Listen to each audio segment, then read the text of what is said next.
প্রধান উপদেষ্টার ঘোষণা করার সময় নির্বাচন অনুষ্ঠিত হবে বলে জানিয়েছেন স্বরাষ্ট্র উপদেষ্টা জাহাঙ্গীর আলম চৌধুরী। সকালে নিষিদ্ধ পলিথিন বন্ধে রাজধানীর মোহাম্মদপুর কৃষি মার্কেট পরিদর্শন শেষে সাংবাদিকদের প্রশ্নের জবাবে কথা বলেন তিনি।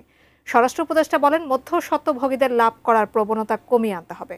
পলিথিন ব্যবহারে উপকারিতার চেয়ে অপকারিতা বহুগুণ বেশি উল্লেখ করে জাহাঙ্গীর আলম চৌধুরী পাটের ব্যাগ ব্যবহারের সুফল তুলে ধরেন। মাদক এবং চাঁদাবাজদের কঠোর হস্তে প্রতিহত করতে হবে উল্লেখ করে তিনি বলেন, যে যত বড় চাঁদাবাজি হোক তাকে আইনের আওতায় আনা হবে। এ সময় উপদেষ্টা আসিফ মাহমুদ ইস্যুতে প্রশ্ন করলে এড়িয়ে যান উপদেষ্টা।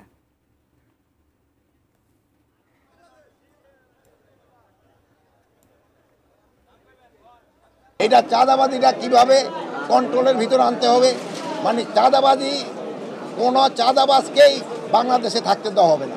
যার যার সম্বন্ধে আসে ওই ব্যাপারে আমি এখানে কিছু বলবো। কিন্তু আমার প্রশ্ন হচ্ছে, তদন্ত আপনাদের পক্ষে করা হবে নাকি?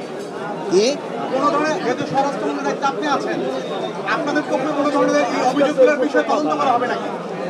আমরা আমাদের স্বরাষ্ট্র মন্ত্রণালয়ের আওতাধীনে কোনো রকমের কোনো অঘটন ঘটলে ওটা আমরা সাথে সাথে তার আওতায়